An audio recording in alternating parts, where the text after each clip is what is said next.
Crime petrol দস্তাকে সকল দর্শককে জানাই সাদর আমন্ত্রণ। আজকের এই কেস আমার সঙ্গে উপস্থাপন করবেন বিখ্যাত অভিনেত্রী জুহি চাওলা। হাই জুহি। হাই অনুপ, নমস্কার।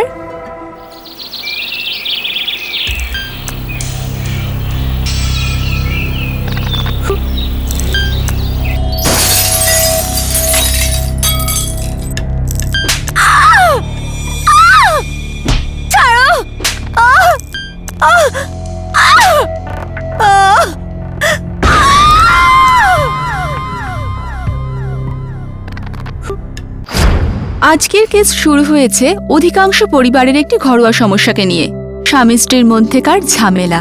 কিন্তু সম্পর্কের সঙ্গে যুক্ত প্রেক্ষাপট সম্ভাব্য অপরাধের কড়া নেড়ে যায়। একজন বিবাহিত মহিলা সম্ভাব্য অপরাধের সিগন্যাল বুঝে উঠতে পারে না, আর তাকে সেই ভুলের মস্ত বড় মাসুল দিতে হয়। 23 সেপ্টেম্বর 2010, দেরাদুন।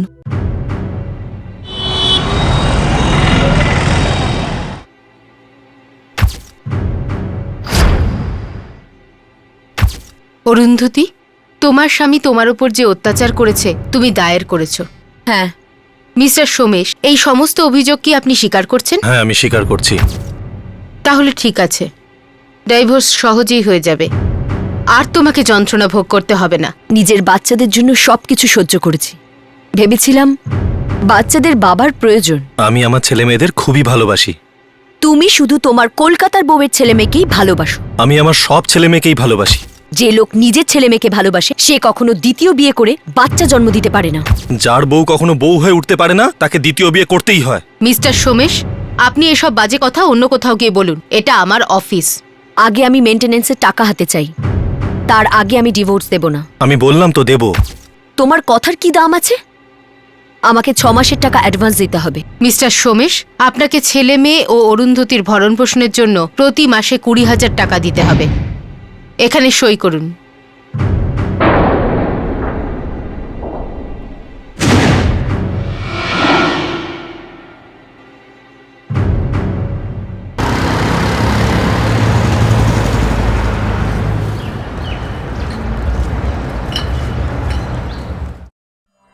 অরুন্ধতীর বাবা মা ও ভাই জানতো যে অরুন্ধতীর দাম্পত্য জীবন শেষ হতে চলেছে।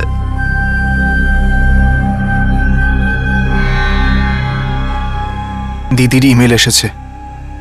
কি লিখেছে? ওরা ডিভোর্সের সিদ্ধান্ত নিয়ে ফেলেছে। সোমেশ মেইনটেনেন্স দেবে।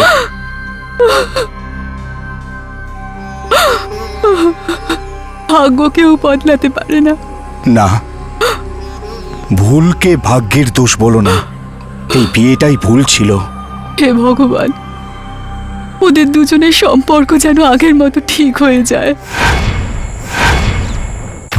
অরুন্ধতী ও সোমেশের ছেলেমেয়েরা ছোট ছিল, কিন্তু বাবা মার মধ্যে তুমুল অশান্তি দেখতে দেখতে তারা অভ্যস্ত হয়ে গিয়েছিল।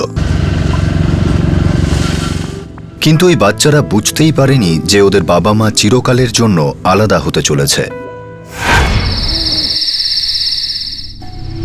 আরে রমা, ডিভোর্স তো স্রেফ একটা ফর্মালিটি মাত্র।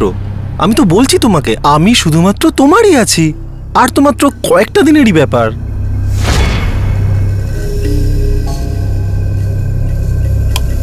আরে এমন কথা বলো না প্লিজ। আমি তো বলছি এই সম্পর্ক একদম শেষ হয়ে গেছে, দ্যাটস ফিনিশড। এবার আমরা নতুন ভাবে নতুন জীবন শুরু করব, ঠিক আছে? আমি, তুমি আর আমাদের বাচ্চা, ব্যাস। I love you Roma, I really love you. Okay? Bye.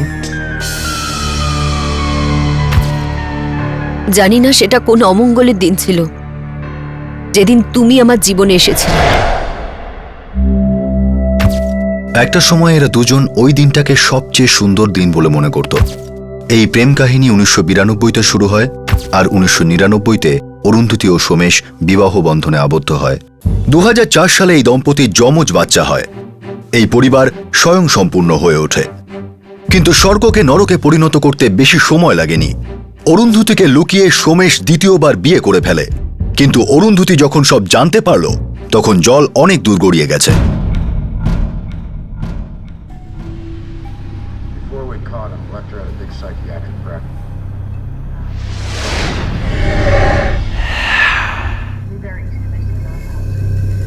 5,000 টাকা লাগবে। এগ্রিমেন্ট অনুসারে এই মাসের 20,000 টাকা আমি দিয়ে দিয়েছি। এতে হয় না সোমেশ। তাহলে যাও, নিজে রোজগার করো। তুমি পয়সা দেবে নাকি আমি তোমার নামে কমপ্লেন লজ করব? এই, আমি ভয় পাওয়ার পাত্র নয়, বুঝলে? আমিও ধুকে ধুকে মরবার মেয়ে নই সোমেশ।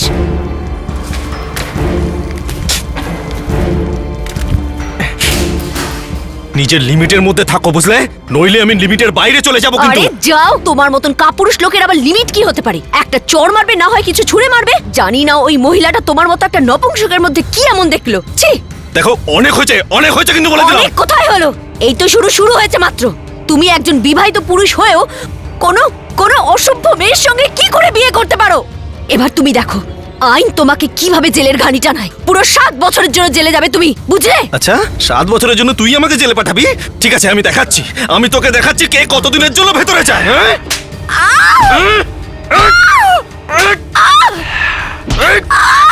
মর তুই, মর।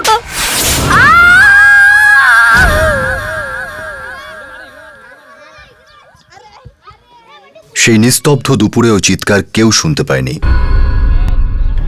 না প্রতিবেশীরা, না পথ চলতি লোকেরা, না বেডরুমে শুয়ে থাকা দুটি বাচ্চা।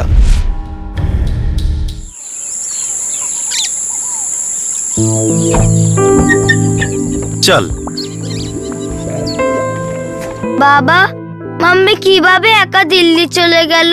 আমাদের কেন নিয়ে গেল না? না, তোমরা তো তখন ঘুমোচ্ছিলে, মায়ের তাড়া ছিল তাই চলে গেছে। মায়ের সঙ্গে আমি কোনোদিন কথা বলবো না। এমন কথা বলে না সোনা, মাম্মির তার মায়ের সঙ্গে দেখা করতে যাওয়ার ছিল। তোমরাও তো এখন বড় হচ্ছ, তোমাদের এখন অনেক কিছু শিখতে ও বুঝতে হবে।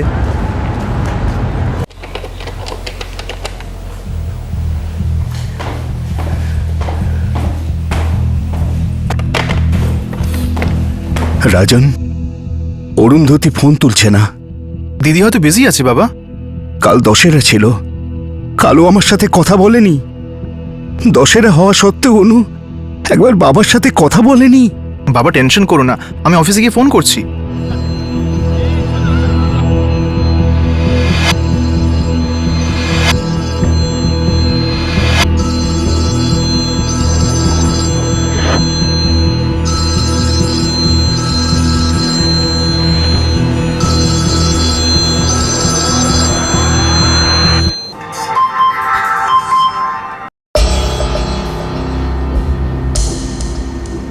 আমি ঠিক আছি, শুধু কিছু কাজ গোছানো বাকি রয়েছে। আশা করি তা সেটা ভালো কেটেছে। আমি পরে ফোন করব।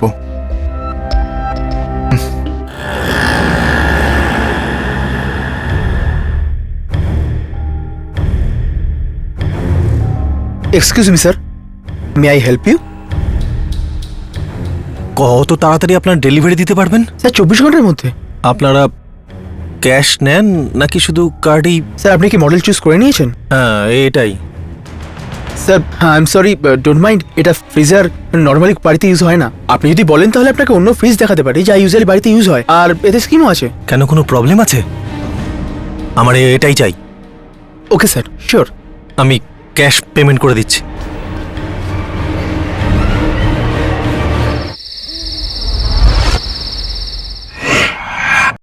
পাপা, আমার রাতে ব্রাশ করতে একদম ভালো লাগে না।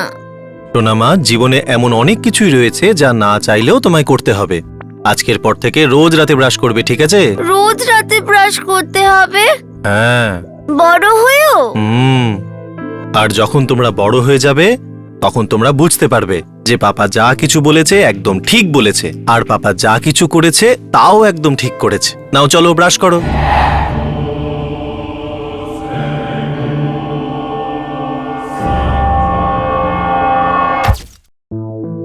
সোমেশ প্রতিদিনের কাজকর্ম দায়দায়িত্ব তো ঠিকঠাকভাবেই পালন করছিল, কিন্তু বাচ্চারা সবসময় মায়ের অভাব অনুভব করছিল। আমি মাকে চাই, আমি দিল্লি যাব। যাওয়া যাবে না। কেন?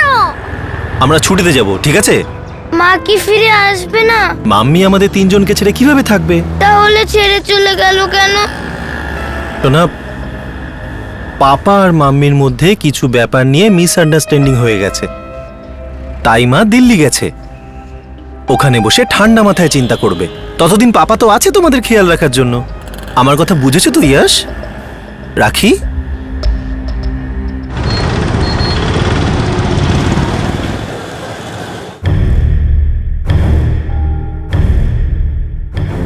এই দেখুন বাবু, এতে পাথরও গুঁড়ো গুঁড়ো হয়ে যাবে। আমি আপনাকে দেখাচ্ছি কি করে।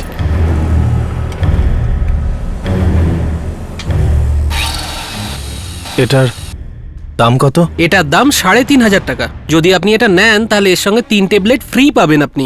তুমি ওটাকে প্যাক করে দাও। ঠিক আছে স্যার।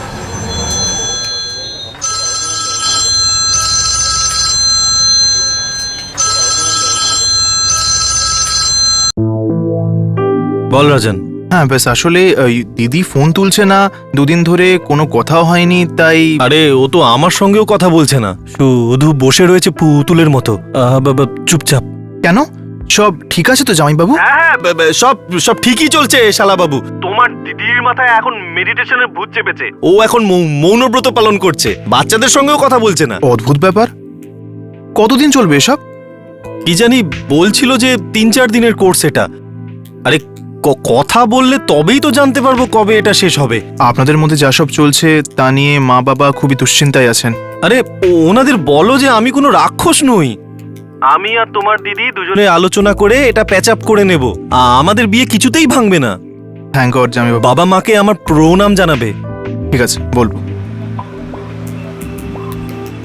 স্যার এই নিন।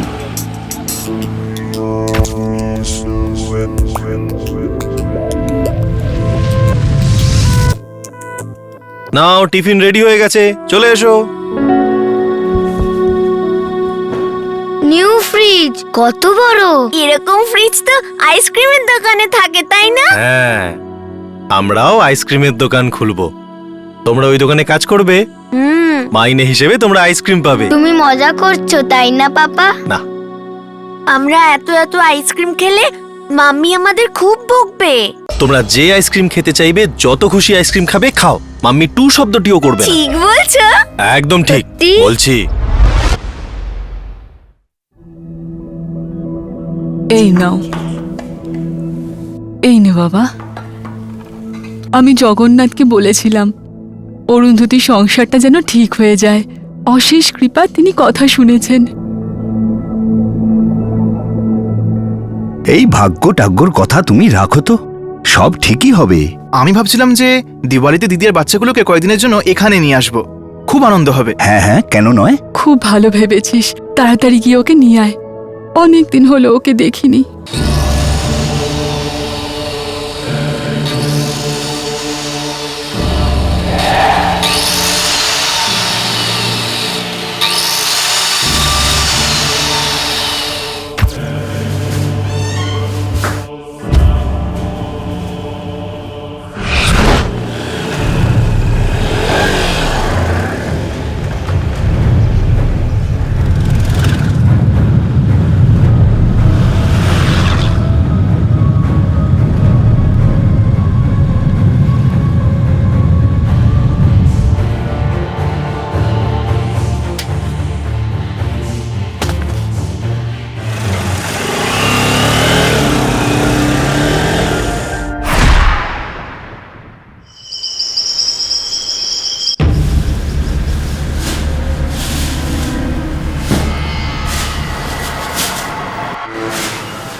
হ্যালো সোমেশবাবু। গীতা দেবী, বলুন। না এমনি, গত কদিন ধরে অরুন্ধতির সঙ্গে কথা হয়নি, ভাবলাম একবার দেখা করে আসি। কোনো দরকার ছিল? তেমন কিছু নয়, আসলে অরুন্ধতি বলেছিল এবার দেওয়ালির শপিং আমরা একসঙ্গে করব। না না, এই বছর অরুন্ধতি আপনার সাথে শপিং করতে পারবে না। আপনি এ কথা কেন বলছেন সোমেশবাবু? না মানে মানে আমার ফাদার ইন লয়ের শরীরটা খুব একটা ভালো নেই, অরুন্ধতি তাই দিল্লি গেছে। I am so sorry. অরুন্ধতিকে বলবেন যে আমি দেখা করতে এসেছিলাম। অবশ্যই। বাই গীতা দেবী। বাই।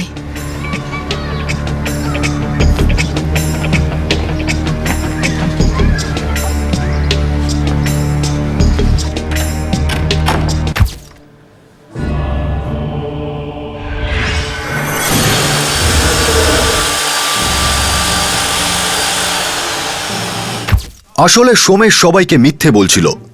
অরুন্ধতির বাবা মার কাছে মিথ্যা, নিজের বাচ্চাদের কাছে মিথ্যা আর প্রতিবেশীদের কাছেও মিথ্যা। সবাই এটা জানতো যে সোমেশ আর অরুন্ধতির মধ্যে সম্পর্ক ঠিক ছিল না। সোমেশ সহজভাবে মেলামেশাও করছিল না, আর অরুন্ধতি সে তো এক প্রকার গায়েবী হয়ে গিয়েছিল। অরুন্ধতি কোথায় ছিল, কি হয়েছিল অরুন্ধতির সঙ্গে, এসব প্রশ্ন শীঘ্রই মাথা চাড়া দিয়েছিল। জামাইবাবু দিদিকে একটু ফোনটা দিন তো। আরে রাজান, আমি তো তোকে আগেই বলেছি যে হ্যাঁ ওইসব মেডিটেশন, কিন্তু সে তো অনেক দিন হয়ে গেল। আরে অরুন্ধতি কারোর সাথে কথা বলছে না তো আমি কি করতে পারি বল? আরে ও SMS করতে পারে, ইমেল করতে পারে, তাহলে ফোন করতে অসুবিধা কোথায়? আরে ও কারোর সাথে কথা বলছে না, আমার সাথে কথা বলছে না, তোর সাথে কথা বলছে না, তোর বাবা মার সাথে কথা বলছে না। তুই তো জানিস তোর দিদি কেমন জেদি। জামাইবাবু আমি ওর চেয়ে অনেক বেশি জেদি। ওকে ফোনটা দিন, এখনই দিন। আমি বাড়ি পৌঁছে দিচ্ছি। আপনি কতক্ষণে বাড়ি ফিরছেন? এই একটু পরেই। কতক্ষণ পর জামাইবাবু? 1 ঘন্টা পরে, ঠিক আছে? আরে তোর দিদি চুপ করে গেছে আর তুই আমাকে গরম দেখাচ্ছিস।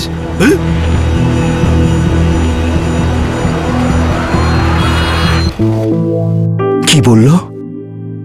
অরুন্ধতি ঠিক আছে তো? দিদি কথাই বলছে না কেন? আরে আমাদের সাথে নাকি কথা বলতে চায় না। মানে এটা হতেই পারে না। সে তো আমিও ভাবছি। আমার কেমন যেন ভয় করছে।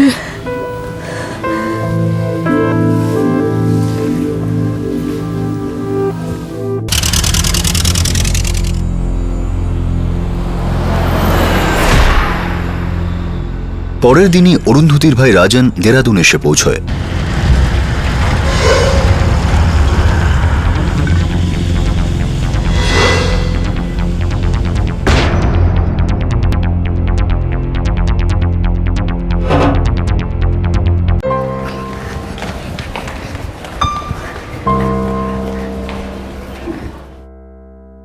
মামা, সোনা,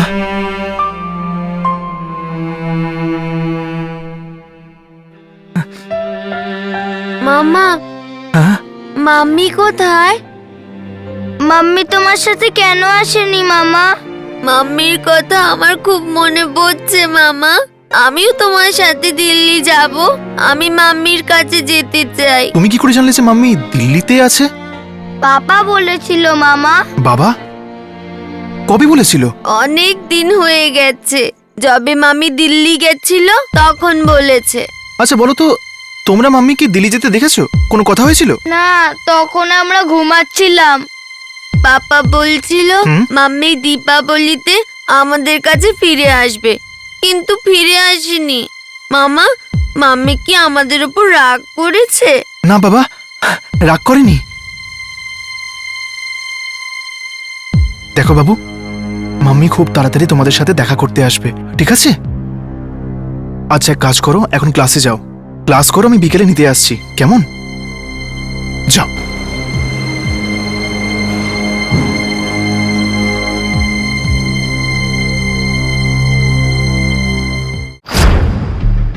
রাজন পুলিশের কাছে রিপোর্ট করতে এক মুহূর্ত দেরি করেনি, আর পুলিশও সোমেশের বাড়িতে পৌঁছতে এতটুকু কাল বিলম্ব করেনি।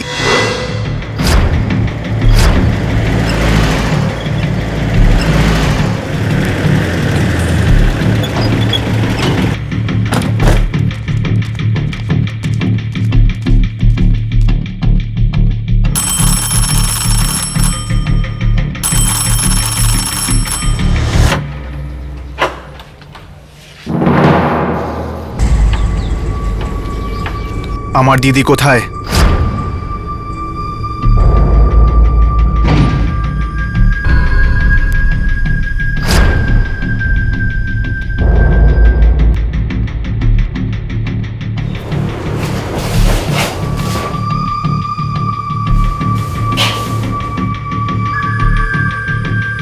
মিস্টার সোমেশ, বলুন তো দেখি, মিসেস অরুন্ধতি কোথায়?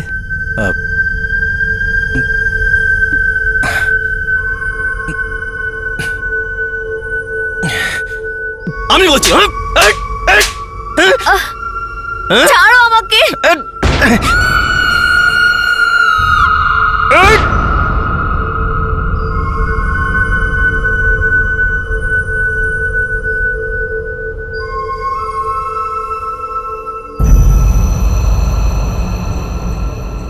অরুন্ধতি মরে গেছে। আমি ওকে মেরে ফেলেছি। ওকে ধরো। কখন হয়েছে, কেন হয়েছে সাপ সাপ বলুন মিস্টার সোমেশ। যা হয়েছে তা তো একদিন হওয়ারই ছিল। ও ও আমাকে বাঁচতে দিচ্ছিল না।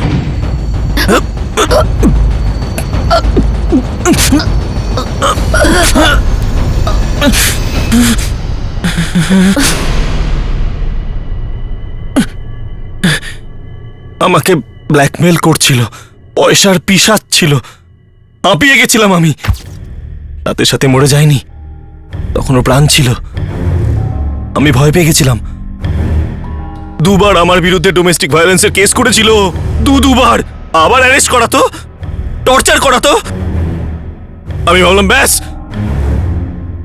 আর নয়।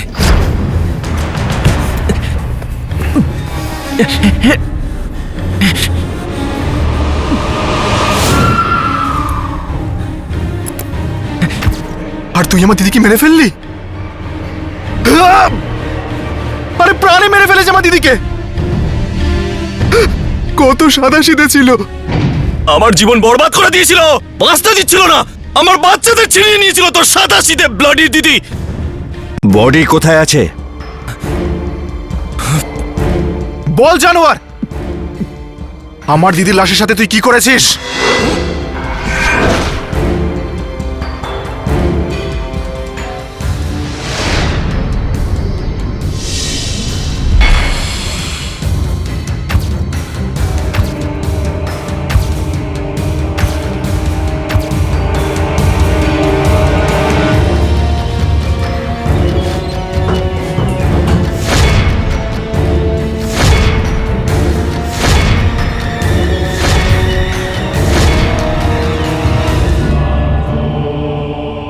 পুরো দুদিন ধরে সোমেশ অরুন্ধতির লাশকে ঘরেই রেখেছিল। নিষ্পাপ বাচ্চাদের সে মিথ্যে কথা বলে যে তাদের মা দিল্লি গেছে। নাও চলো ব্রাশ করো। অথচ যে তার নিজের বাথরুমেই পড়েছিল, একটা নিষ্প্রাণ দেহ হয়ে। সোমেশ তার স্ত্রীর লাশকে কেটে টুকরো টুকরো করেছিল।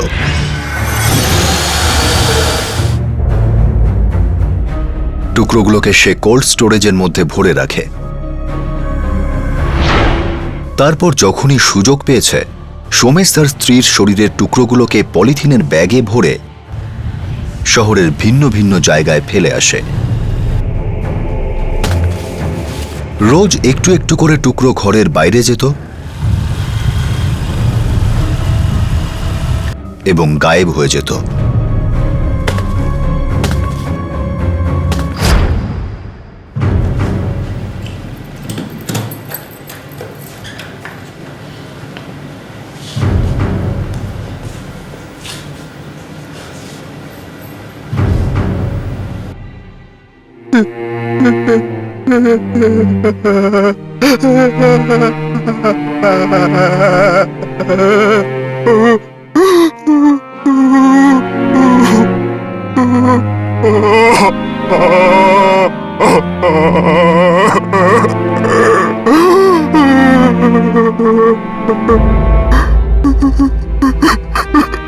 গোটা দেরাদুন শহর, গোটা দেশ এই বিকৃত ঘৃণ্য অপরাধের খবর শুনে শিউরে উঠেছিল। একজন মানুষ তার জীবন সঙ্গিনী নিজের বাচ্চার মায়ের সঙ্গে কিংবা অন্য কোনো মানুষের সঙ্গে কিভাবে এমন কাজ করতে পারে। অরুন্ধতির বাচ্চারা গভীর শোকে আচ্ছন্ন হয়ে পড়ে। তাদের মনের গভীরে যে কি চলছিল তা কেউ জানত না। তবে এটা আমরা সবাই বুঝেছিলাম যে এই বাচ্চাদের মায়ের সঙ্গেই এদের শৈশবও ছিন্ন হয়ে গেছে। নিউ ফ্রিজ কত বড়! এরকম ফ্রিজ তো আইসক্রিমের দোকানে থাকে, তাই না? আমরা এত এত আইসক্রিম খেলে মাম্মি আমাদের খুব বকবে।